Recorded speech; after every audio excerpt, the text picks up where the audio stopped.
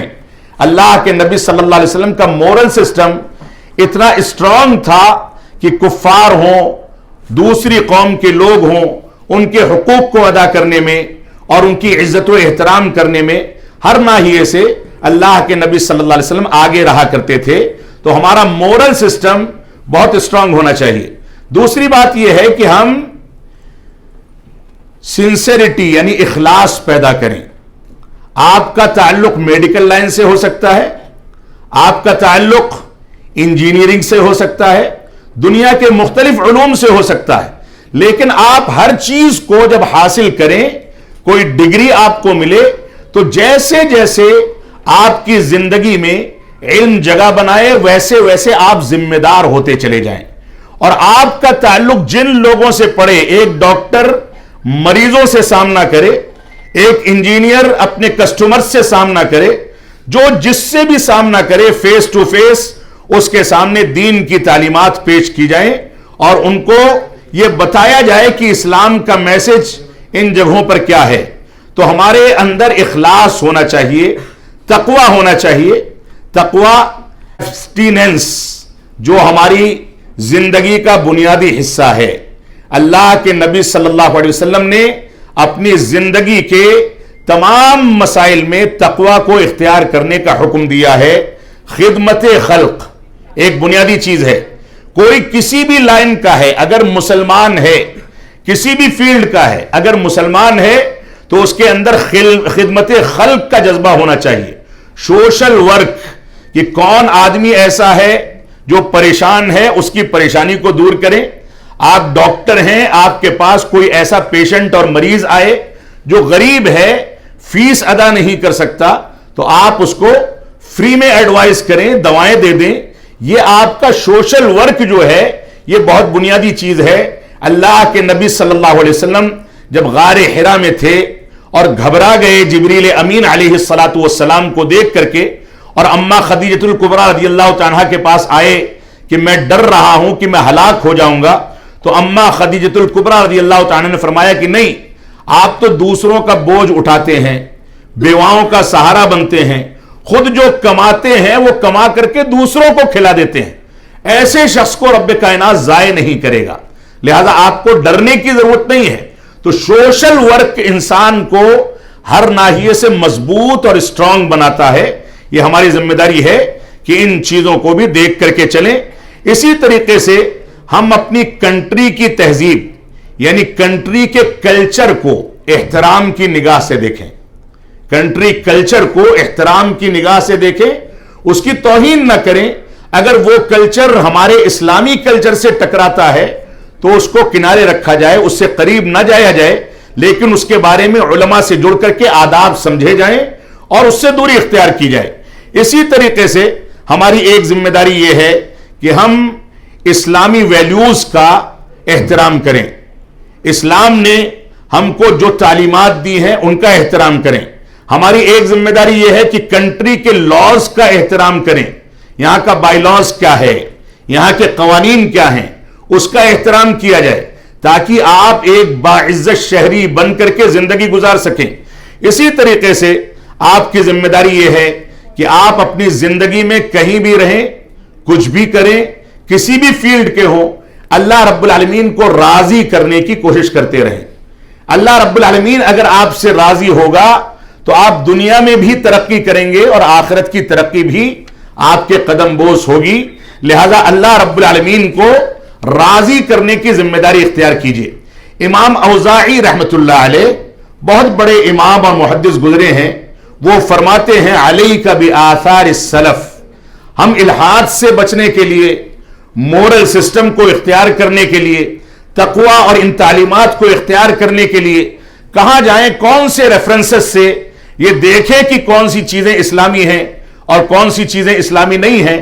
تو اس کے لیے امام اوزاعی رحمت اللہ علیہ کا یہ قول بہت مضبوط اور کارگر ہے اور صحیح سند سے ثابت ہے.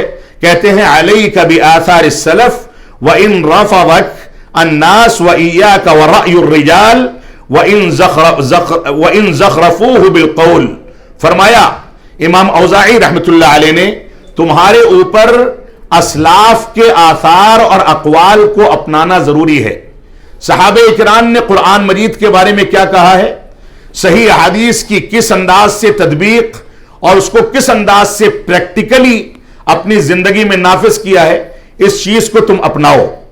یہ چیز تمہاری ذمہ داری ہے، اور اس چیز کو اپنانے کے لیے تم کو صحابہ کرام کی زندگی دیکھنی ہوگی۔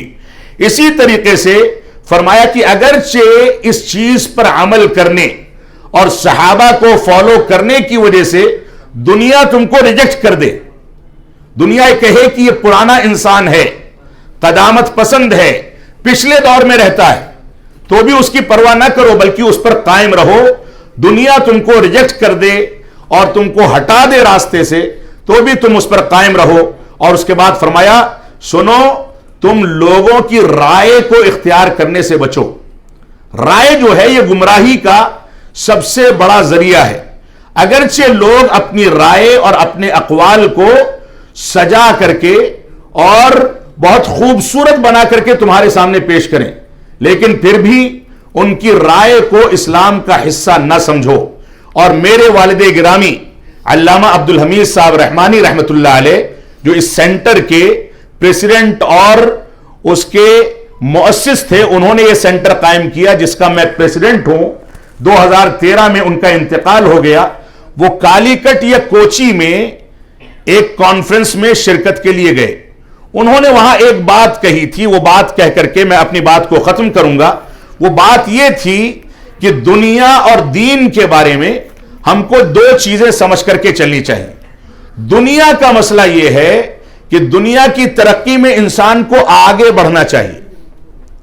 آپ میڈیکل کی لائن میں ہیں، انجینئرنگ میں ہیں، سائنس میں ہیں، جس بھی لائن اور جس بھی میدان میں ہیں، جس بھی فیلڈ میں ہیں، اس میں آگے بڑھیں، آگے بڑھتے چلے جائیں، اتنا زیادہ صلاحیت پیدا کریں اور ترقی کریں کہ آپ کے سامنے آپ کو فیس کرنے والا دنیا میں کوئی نہ ہو، آپ سب سے زیادہ اس میدان میں آگے رہیں۔ لیکن دین کی ترقی کیا ہے؟ والد گرامی رحمت اللہ علیہ نے اس کانفرنس میں فرمایا تھا، دین کی ترقی یہ نہیں ہے کہ ہم ماڈرن طریقے سے دین کو فالو کرنے کی بات کریں۔ آج کے دور میں الاخوان المسلمین کا یہ فلسفہ ہے کہ وہ دین کو ماڈرن طریقے سے پیش کرنا چاہتے ہیں۔ کہتے ہیں کہ ہم دین کو اپڈیٹ کریں گے۔ دین اتنا زیادہ اپڈیٹ اور ماڈرن ہے 1400 سال سے کہ اس میں کسی بھی انداز کی ماڈرنٹی کی یا اپڈیٹ ہونے کی ذرہ برابر گنجائش نہیں ہے۔ تو فرمایا والد گرامی رحمت اللہ علیہ نے کہ دین کی ترقی یہ ہے، دنیا کی ترقی تو یہ ہے کہ ہم آگے بڑھیں، لیکن دین کی ترقی یہ ہے کہ ہم پیچھے جائیں، پیچھے جائیں، اتنا پیچھے جائیں کہ عہد صحابہ میں پہنچ کر کے دین کو سمجھنے کی کوشش کریں۔ یہ ہماری ذمہ داری ہے۔ تو یہ دو چیزیں ایسی ہیں جو ہمارے بچوں کو، بچیوں کو، ہمارے بھائیوں کو، بہنوں کو سمجھ کر کے چلنی ہوں گی کہ دنیا میں دنیا کمانے کے لیے اسلام کے حدود کے دائرے میں آپ آگے بڑھتے چلے جائیں، ترقی کرتے چلے جائیں، لیکن دین کے معاملے میں ایسا نہ ہو کہ دنیا میں آگے بڑھنے کے نتیجے میں آپ دین کو بھول جائیں، اللہ رب العالمین کو بھول جائیں۔ لہذا آپ کی یہ ذمہ داری ہے کہ آپ کا میدان، آپ کا فیلڈ بہت لمبا ہے۔ ایک جانب آپ کو آگے بڑھنا ہے اور ایک جانب آپ کو پیچھے ہٹنا ہے۔ دین کو سمجھنے کے لیے آپ پیچھے ہٹیں اور دنیا میں ترقی کرنے کے لیے آپ آگے بڑھیں، یہ آپ کی ذمہ داری ہے۔ اللہ تعالی ہم کو اس بات کی توفیق عطا فرمائے کہ ہم قرآن و سنت کو منہج سلف کے مطابق سمجھیں، اس کے مطابق سمجھ کر کے اپنی زندگی میں نافذ کریں۔ ہم جب تک جئیں تب تک اسلام پر جئیں، جب ہمارا خاتمہ ہو تو ایمان پر ہو۔ وصلی اللہ علی نبینا محمد وعلی آلہ وصحبہ وسلم۔